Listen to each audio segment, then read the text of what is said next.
Workshop presents program number 26 of 26 by Corwin. Psalm for a Dark Year. An ode of thanksgiving, written and directed by Norman Corwin, with an original musical score composed and conducted by Alexander Semmler.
All who are willing, join us now, the living and the dead alike.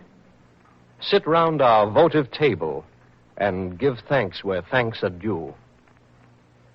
We shall give thanks tonight for song and bread and such a thing as love and dogged hope and for the guarantee of morning somewhere at some season.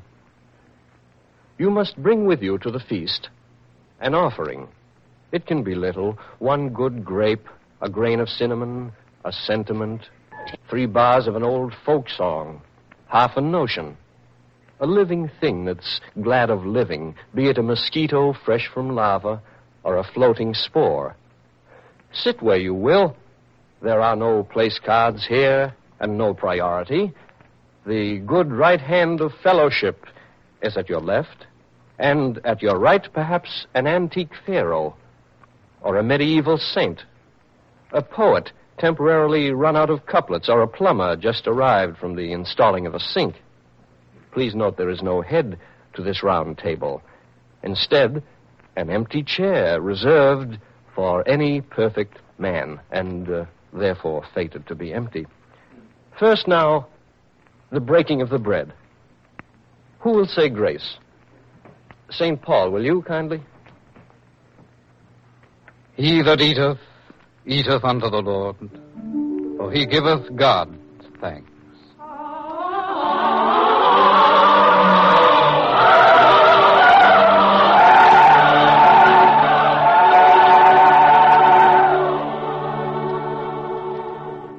There will be music such as this throughout, for song is celebration, whether it is tuned to joy or woe or to the passions in between.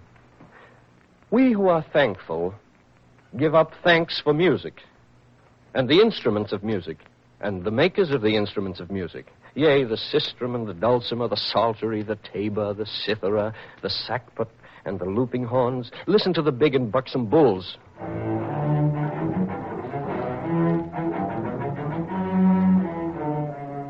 The gentle fiddles gambling across the staves. The piquant flute. The pastoral and plaintive oboe singing of nostalgias we must always know.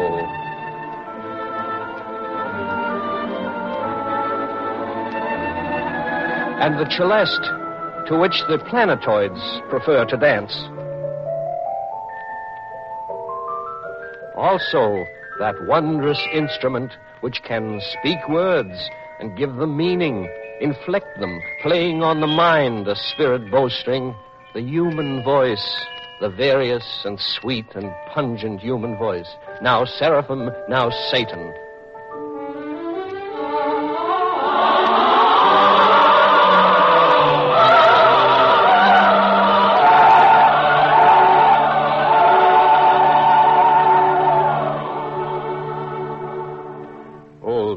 hearty congregation. Great old Greeks and grocer's clerks and young maids from Carolina looking for careers in New York City, and a shipping clerk from Pittsburgh, Pennsylvania, 2 emperors of China, and a mild professor from Ohio, and a girl named Rhoda with rheumatic fever, farm hands, and a locomotive engineer, and sailormen, and actors' agents, and a lissom tightrope walker thankful for a solid rope beneath his feet.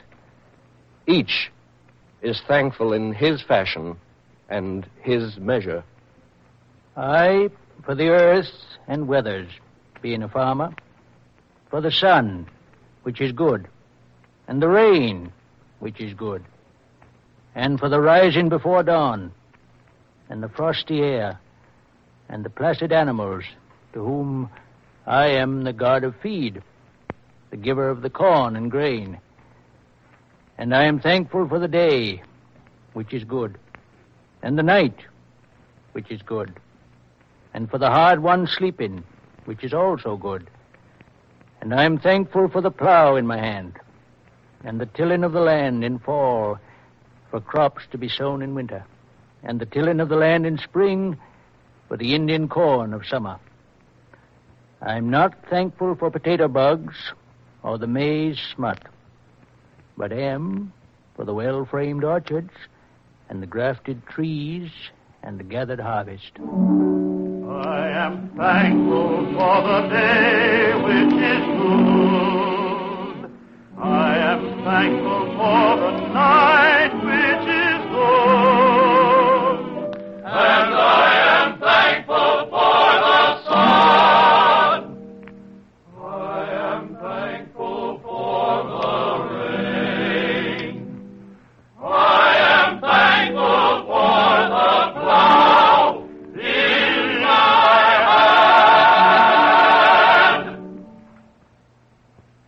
hand. I for the bay at low tide. I'm an eel fisher and a clam fisher. For the flats at low tide, I guess, and the salty smell. For my clam rake and spade, I guess, and the spear I use to snag eels with, and the bellboy off by the shoals. And then the seagulls which circle overhead and glide along the beach all day looking for clams, too, like me.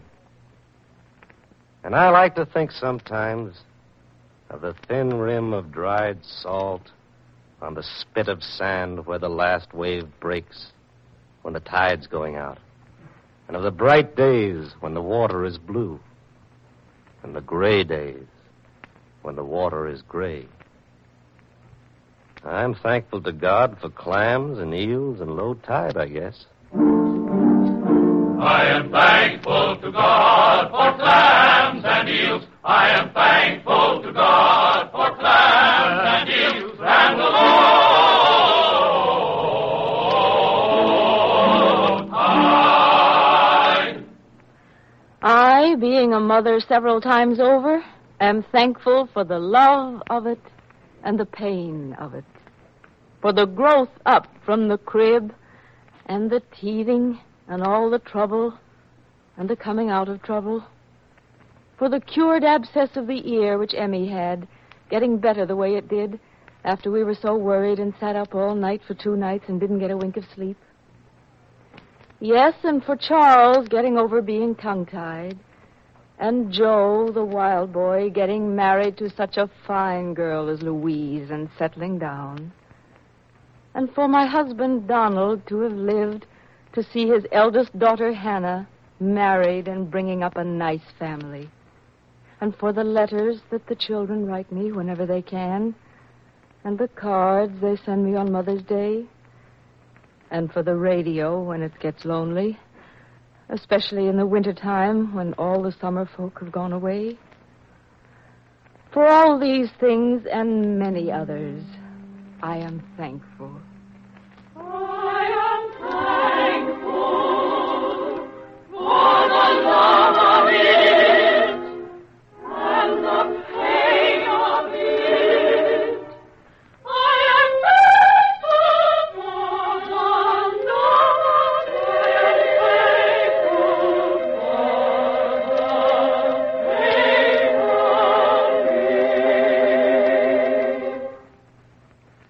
What of the seasons?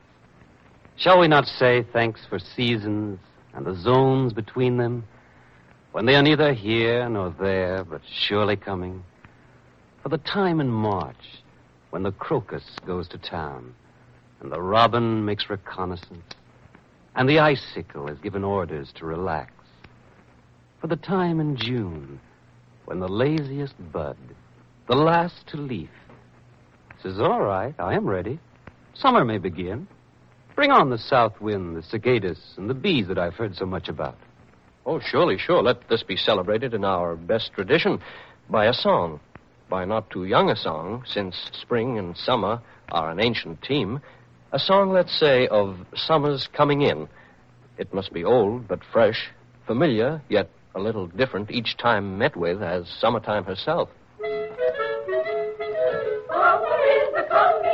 Summer is a coming in, lover is a coming in. Grow with seed and blow with weed, and spring and wood and you, sing boo-boo. You will know it, and she left for cast a low with count a low with full with crowded, flocky, crowded, merry, sing boo-boo. Summer is a coming in, sing boo-boo.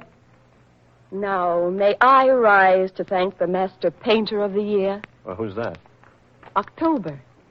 No Louvre in the world is big enough to hold his landscapes. He is exhibited in every tinctured leaf and hung in every meadow. Have you seen his skyscapes? Mm-hmm. Oh, yes, indeed. They say he mixes pigments out of elemental stuffs and ranges far afield. Did you know his greens come from a special patch of the Aegean? His reds from Yuma in the eyes of Bengal tigers and the powdered beaks of tropical toucans? His oranges are skimmed, they say, from surfaces of rising moons. Well, where do his tints of hazel come from? Or hazelnuts.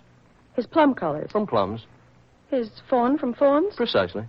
Is he not a marvel, then, October? Yes, he is. Not worth a canticle? Oh, worth several. Here is one for now. If you really want to know about October,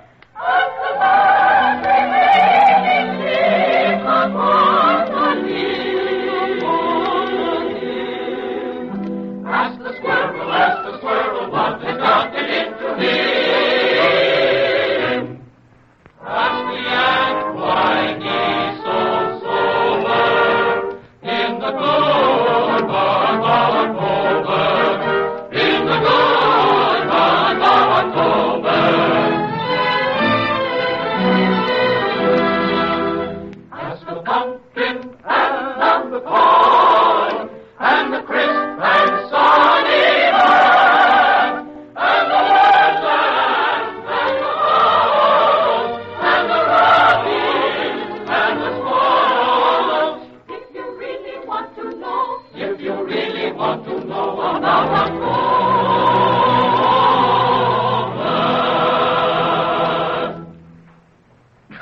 Come, this is mockery, this festive hour. A mockery? How now? This breaking bread while famine grins in every land. This music while the whistling bomb sets pitch for all the sharp-tuned instruments of death. This talk of landscapes when the color of the earth is red and growing redder, and you know it. Are you proposing thanks? Yes, we are. Why, if Satan himself was sitting here among us, he could reasonably proffer thanks to all of our kind for many favors done him and continuing. His horsemen thunder down the ways. His legions multiply like festering bacteria. How can our thanksgivings be unaffected knowing this? Look, no empire built of darkness and disease of soul shall give us pause. The interlocking fury of free men will, like a blinding and a sterilizing shaft of light, nullify such decay. What comes of festering bacteria in the sunlight? It doesn't matter. While we speak, new fallen angels plummet from the skies like a malignant hail. The air is a shriek with misery. Yea, the earth is fevered. Pity and mercy both are exiled to a foreign star. And charity's aghast to see 1 million of our brothers writhing in the puddle of their blood. Has there ever been a tempest time did not outride? The truth that was mixed in with the molten ores when still our smoking planet sought a place among the systems, that truth awaits extraction like a rare but mighty radium deep in the bowels of the earth. Those who have held it shining in their hands never will be countervailed. Never countervailed. Though crucifixion test it, and armies of defenders stagger backward through the night.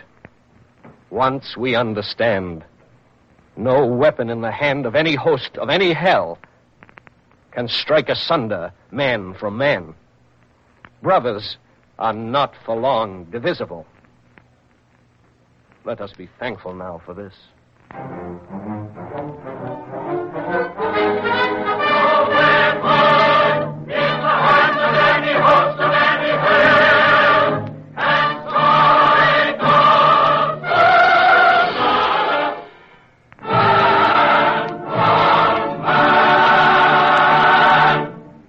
I verify this thing. I who have come a long distance to this table and must go far hence. I verify this thing, that brotherhood is not so wild a dream as those who profit by postponing it pretend. It cannot be that common kindness and a working plan are more bizarre imaginings than that a man should squeeze the world into a room and speak across it casually and be heard. I am a wanderer. Was born in exile as my father was, and as my children will be.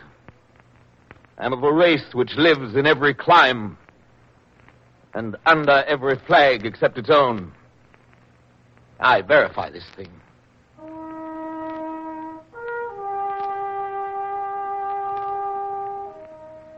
Let now the ram's horn of my father's tribe resound a note of thankfulness for perseverance and for law, for strength out of adversity and order out of chaos.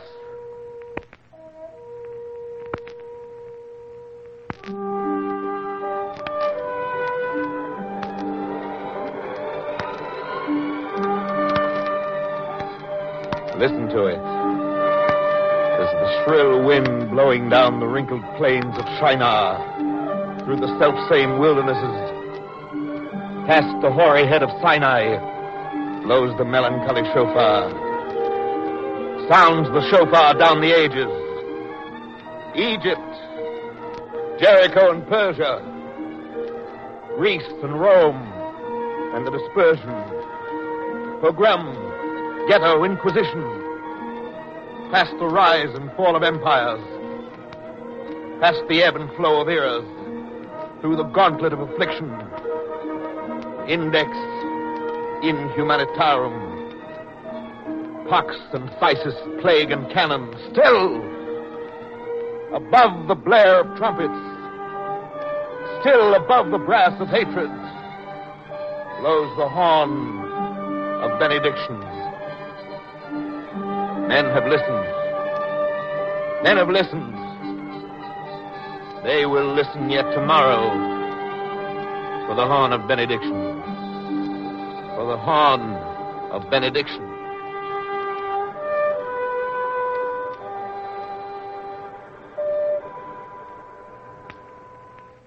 May I speak for a moment, having but a moment left to speak in? I, too, am listening for a horn to blow, one which will call me from this time and place to another time and place. In this, my 92nd year, my eyes grown dim, my hearing poor, sleeping most of the time, the foothills of sleep before I reach the mountains.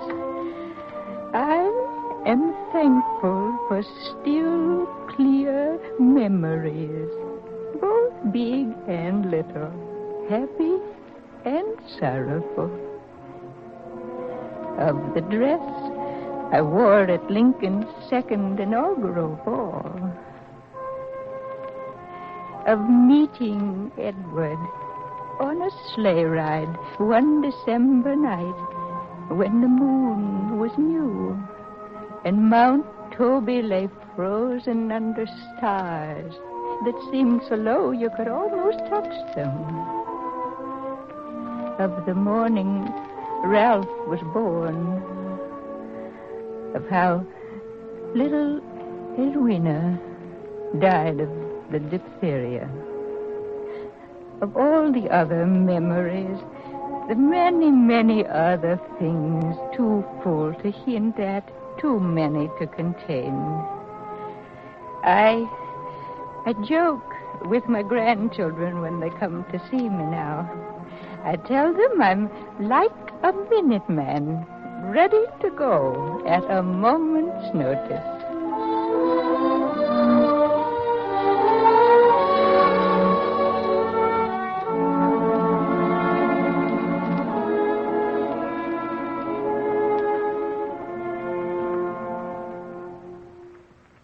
Will you pardon my appearance, good friends all? I am but lately risen from the grave, one of 100 who were stood one morning, one bright morning, between a dozen muzzles and a wall. Tonight it rains where we were lowered in the ground, a rain of mid-November falling cold upon the countryside, spreading its sorrows over, cautioning the earth that winter is coming, winter in the bone, and winter in the flesh, and winter on the clean-swept hearthstone. We who are so early quit of this sweet place, young and unready for the quiet, loving the tug of the wind and the swaying grass, the pillowing breasts of our beloved, and the laughter of our children, loving the look of the day in the east, but seeing it no more, turned away and face to face with night. We who are solemn with dust upon our lips, whisper now our thankfulness in chorus, that we have been noted, that we shall not be forgotten, that good men, good understanding men, have noted that we shall not be forgotten. For this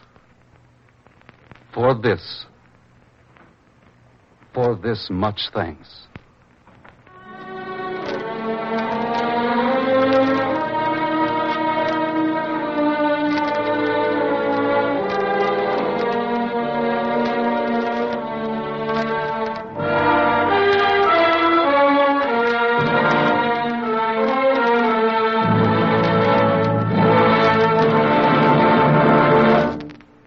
Sons of men, daughters of the mingled lovers of the many tribes who make us what we are, brothers, sisters by the millions, sitting with us at this table, encircled round us through the far, wide-spreading states. What year this is we shall not soon forget. Remark it, each of you belonging to it. This year shall skulk among the blackest annals ever, pitied, wondered on, and sung about as long as our posterity looks back to see the how and why of what has gone before. None of us makes pretense to himself of tranquil temper. There are no barefoot pleasures in these hobnailed times. The world is burning. It is burning. Flame is never subtle in its ways. It has a pattern all can recognize. We smell the smoke and feel the scorching air and see the embers snatched up by the winds and blown this way and that. But we are thankful in this graceless year for the strong joy of the challenge, for defiance in the nostril and the weapon in the hand. Shall we despair, who've suckled freedom on the brew of vintages of wrath? Shall we be thankless for the passions stirring in our blood, the love of country, of each spine of cactus and each particle of mist? Shall we be thankless for the way we walk, fearlessly, not stealing glances backward, for the way we talk, for scorn and laughter, and the clenching of the fist. Come, Americans, come now, and praise the broken bread together, and the fiddle, and the tilling of the land, the bellboy by the shoals, and Joe, the wild boy, getting married to Louise. Praise now October and the Song of Songs together. Praise the men who never shall forget. The steel mills working through the night. The rifle factory, the weapon in the hand. Arise now and give thanks where thanks are due.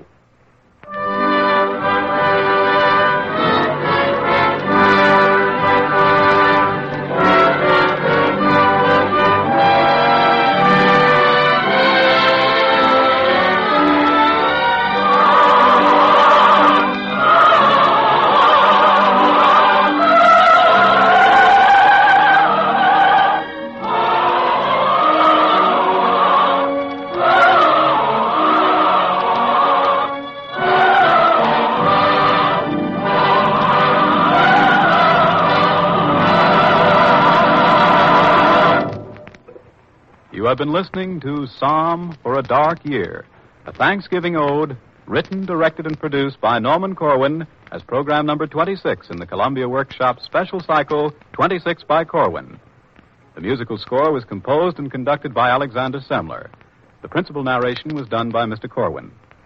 Others in the cast were Martin Gable, Parker Fenley, Ann Boley, Frank Lovejoy, Martin Wolfson, Hester Sundergaard, Sidney Smith, Jean Ellen, Eon Martin, and Charles Carroll. In closing 26 by Corwin, we present Davidson Taylor, who resumes next week as producer of the Columbia Workshop.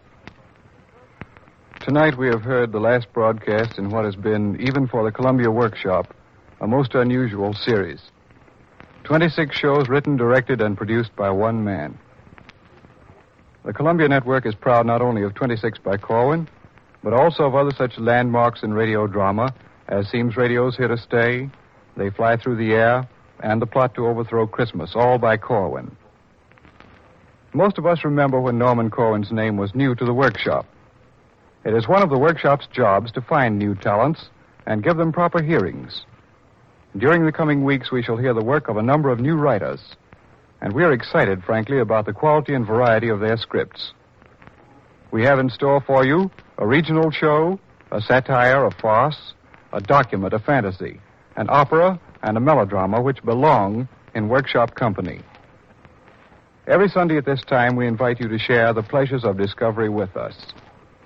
We'll try to go on doing what the Workshop has attempted ever since the first broadcast on July 18th, 1936. We'll try to bring you every week something you could have heard nowhere else in radio.